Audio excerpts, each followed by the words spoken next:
Good evening and welcome to the WDSU News Hot Seat. I'm Travers Mackle. Tonight we have a great panel as we are focusing this entire segment on the situation, if you will, surrounding Anthony Davis. First off, we have David Grubb, who covers the Pelicans for CrescentCitySports.com. Next to him, Ali Cassell from the website The Bird Writes, Shamit Kumar Dua, who is a reporter for Bourbon Street Shots, and of course, Fletcher Mackle, my brother, our sports anchor, who's never not opinionated about this situation. Before we start, let me set some things up dealing with Anthony Davis. 13 days ago, Anthony Davis and his agent, Rich Paul from Clutch Sports, demanded a trade away from the Pelicans. They wanted AD to join the Lakers. The Pels didn't move him and now can't trade him until the summer. So the star, who doesn't want to be here, is stuck in New Orleans until the offseason.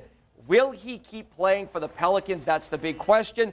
The NBA threatening to fine the Pels $100,000 every game that Davis doesn't play if healthy. We'll just start with you, Fletcher. Does he continue to play or does he have to sit out? No, I think he's going to be forced to play. Look, I like what the Pelicans did against the Lakers, and I think the rest of the panel would probably agree. They didn't want to be forced into a bad deal with the Lakers. Wait until this summer. But then the NBA kind of rained down on New Orleans a little bit and put them up against the wall, so to say, put them in a corner that they have to play Anthony Davis because he is one of the stars in the league. He does sell tickets on the road. So it's a tough situation. I've covered the NBA here for 16 years. I think it's the craziest situation. I've covered 4 head coaches being fired. I've covered George Shinn selling the team back to the league. And this is the weirdest thing that I think I can remember. It'll be like a fantasy draft. It will go up and come down. Shamit, does he continue to play, or does it come to a point where he says, you know what, I have to shut it down just because I could risk injury and I want to leave New Orleans? I think it's in both parties' best interest for him to eventually shut down. I think the next few weeks he's going to play. We're going to kind of go through the motions for the NBA to satisfy the league, but I think eventually he'll realize this is very awkward. Teams doesn't want him to be there. He can risk getting hurt. So I think it's in both parties' interest to just shut him down and maybe send him to LA where his house is to chill out. Ali, you've talked to Anthony Davis. You've interviewed him several times. He kept saying, I just want to play basketball. But you don't just want to play basketball because you entered the business side of this by demanding a trade. How awkward and unusual is this for Anthony Davis and his team at Clutch Sports? This is even very incredible for Anthony Davis. You know, they expected to end up in LA by now, by the trade deadline. Yet he's now stuck playing here in New Orleans for the remainder of the season. Granted, he's got teammates that love him. He's got a coaching staff that loves him. He even talks to Gail Benson all the time. So luckily for him, it's not a completely awkward situation. But again, the team is now stuck playing him when, honestly, they don't want to. There's that injury risk. And now we're dealing with what we've finally seen for the first time is these new league rules that were established after there was a lot of stars a couple of years ago sitting out in key matchups. So now we're seeing the after effects. Now the Pelicans are living this new era. They got to play Anthony Davis. David, like Ali and Shamit said, does it come a time where he just says, you know what, maybe it's best for me to take a little break here and go back to LA and not risk injury?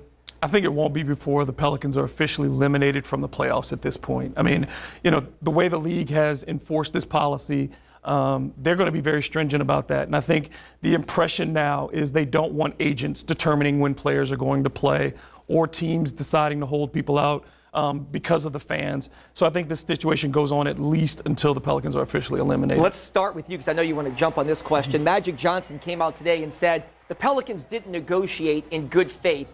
Do you buy that? Nobody negotiated in good faith here. And the Pelicans was a response to what the Lakers did.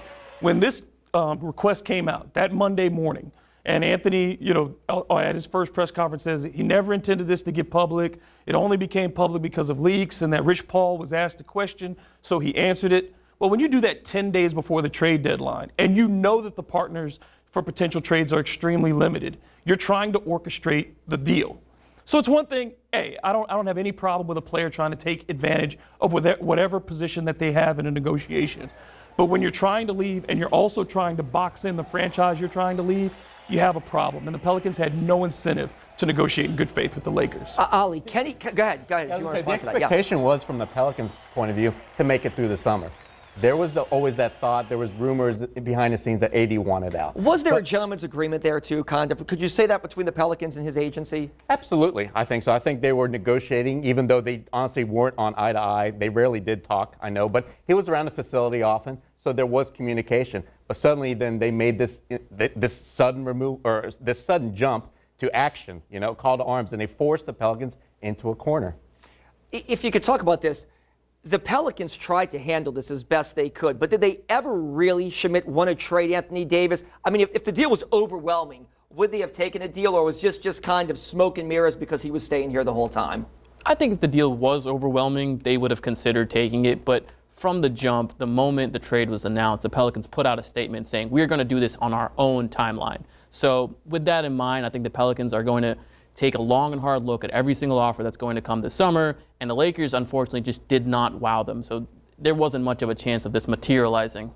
And I know you have a lot to say on this about the back and forth, the Lakers, the Pelicans. There's all these allegations now by Magic Johnson about they didn't negotiate in good faith. Is it what David said, Fletcher? Did both sides really not negotiate in good faith? Yeah, I think that, look, the Pelicans have been using words like collusion and tampering, and they were upset with LeBron James talking about getting Anthony Davis to L.A. a few months ago. So I don't think there's any love lost. Everybody looks at kind of like the Lakers as the big bully, the star team. The NBA, unlike the NFL. In the NFL, we have a really well-educated football fan base here. I always joke that people speak and are fluent in a language called hut-hut. But in the NFL, the Saints are no better than the Cowboys. The Cowboys are no better than the Saints. Everybody is kind of on equal footing, so to say. But the NBA doesn't operate that way. It has been driven by the star teams like the Lakers and the Bulls and the Knicks when they used to be good. And so some of the smaller teams are bullied a little bit. So I do think that the Pelicans wanted to stand up for themselves and basically said, we are not going to be put in a very difficult spot. But then that being said, the Pelicans also need, as a small market team, the help of Adam Silver, the commissioner, in the league, and they can't disrespect them. That's why he is playing. I'll just to kind of follow up here on something I wanted to mention, though I know we have a few more minutes, though, is that I do think this entire situation, as bad as it is and as awkward as it is, and if he gets injured, it derails this franchise, and it really makes a lot of uncertainty around his future going forward. But let me say this. I do think it gives the Pelicans organization and Gail Benson a chance to just napalm it and start over. No kind of picking around the edges. This has given them a chance to just kind of clean house. That's my next question. It'll be a jump ball since Fletcher took the question out of my mouth and just jumped right on it here. But does anybody survive this? Does Dell Demps survive this? Does Alvin Gentry survive this? And it could be just whoever wants to jump in on this, because we'd like opinions from all three of you all. But is this the chance to clean house? Can anybody survive a situation like this? Well, Go ahead. Go ahead, David. Well, I think clearly Mickey Loomis is deciding that this is not something that he wants to do, being the vice president of basketball operations. So I think that there is a search for that position, and then everything follows from there. Let that person make the evaluation of Dell, and let that person, if there is a new GM in place, hire their own coach. Because that's how we kind of got here in the first place. Dell didn't hire Monty Williams. Right. So then he went to get his own guy, and then there's always been this, as Fletcher said, tinkering around the edges. So you want to give that clean slate, at least from the operational standpoint, and decide what is the next course, what is the best course for this franchise moving forward. Go ahead. I know you want to jump in on that, Ali. Yeah, I was going to say, just in reference to Alvin Gentry, since you talked about Dell Demps, Alvin has a better chance of surviving this simply because he plays a particular style in the NBA that is enviable. So if the new general manager, new president of basketball operations comes in, sees that, hey, we've got the talent, or we just want to keep moving in that direction, then he can survive it. But Dell's obviously on the hot seat. It's going to be hard to see him survive this. He's been here very long, 7, 8, 9, 10 years now, I think.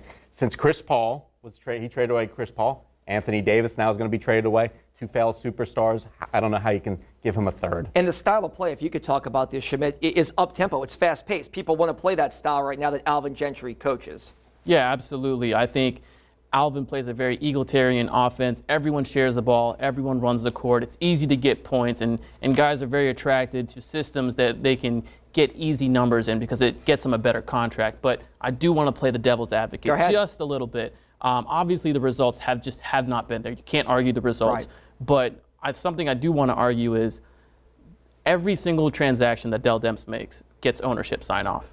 So if ownership is approving of every single move that he made, how much can you put that on Dell?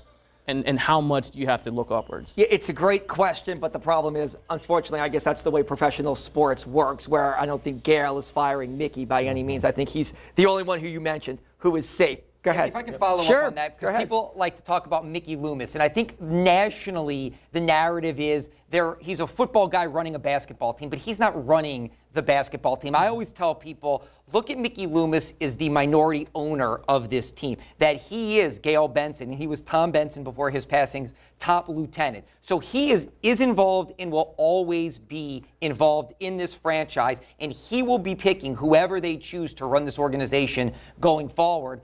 And whether he has the title of president of basketball operations or somebody else does, he will be largely involved with the ultimate decision making of this franchise. We got about 4 minutes left, so let's just have all four of you, comment about. I didn't count Fletcher because he's here in the building with us, not an outsider. Let's have all four of you all quickly comment on this. We'll start with you, Schmidt.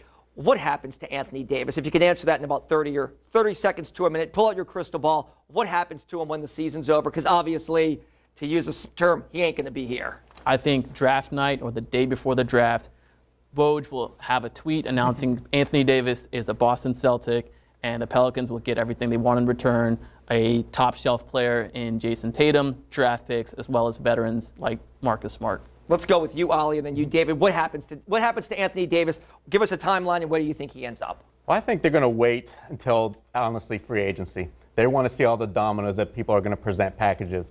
We're going to, of course, go through the draft lottery. It's going to be big deal. See what happens in May. Who's going to get that #1 pick? Because Zion Williamson is a big chip. He's the one that can overwhelm any package that Boston can give, including Tatum. And then, David, how about you? What happens to Anthony Davis? Yeah, I think the Pelicans are in a position that they're going to ask for everybody's best offer immediately, whether it's Boston, and I think the two dark horse teams would be the Clippers right now, who I think Jerry West did a fantastic job in positioning them with draft picks and young talent, and then the Knicks, of course, who people thought were out after Kristaps Porzingis was traded, but they still have, again, the potential to bring that #1 pick and have still some young pieces that they could trade. But it will be, I think July 1st, it will be done that day. They will ask for those deals right up front. Celtics would probably still be my front runner. Clippers now for me are 2, Knicks 3. Same question to you, Fletcher, but let me ask another question while we're here. Is there a dark horse team? I mean, we talked about the deal last year with, I can't think of his name off the top of my head, from San Antonio. Kawhi Leonard. Kawhi Leonard. Toronto came out of nowhere. Right. Sure. What happens to Anthony Davis? And is there, like David said, is there a dark horse team here? Yeah, look, I agree with Kumar. I think that he's going to end up in Boston. I think it's going to happen on draft night before free agency starts. That's my gut. That's what I hope happens. I hope Jason Tatum gets to New Orleans because I think he's the one. He's the crown jewel for the Pelicans. I think that he's the one with the most upside. They look at all-star potential. So I hope it's Boston. I think it's going to be Boston. If not, I like what David says. Jerry West, he built the Warriors into what they are. He's done some really good things with the Clippers. But I think Brooklyn is a dark horse team. I think they have enough young assets and an all-star player in D'Angelo Russell. If they felt they could get another big free agent, they may make a jump at Davis. You're just asking me right now. That's my team right now is a dark horse, Brooklyn. And then really, Brooklyn, do y'all have any dark horse teams that you think could get into this final question, because we are running out of time? Yeah, I think we all like Brooklyn. Toronto's one that I'm looking at as well. Really? I'm going to say Chicago. Hometown. They've shelled money for Chicago native players, Dwayne Wade, Jabari Parker most recently, and they have the #1 pick potential. If they can get that Zion Williamson pick, I think they make a play for Anthony Davis. Final question here. It's really an answer. In one word, describe this situation that's going forward right now. If you can, in one word, David, and then Ollie, and then Schmidt, and then Fletcher, as we're running out of time. Insane. Ollie? Ludicrous. Awkward. New Orleans is 2 words, but this has been like New Orleans basketball since 2002. I mean, everything about it has been crazy, awkward, insane. It's just we need something like. I'll just go. I know you asked before, but I'm sorry. Let's go with ugly. I can answer more because, like, you're my All right. brother and we both work Okay. here, so I don't have to just All do right. one word. Everybody else stuck to the rules, you notice, except for No, one I'm person sorry. right there. Sorry. We are out of time. David, Ollie, Schmidt, Fletcher, thank you all. That is the hot seat.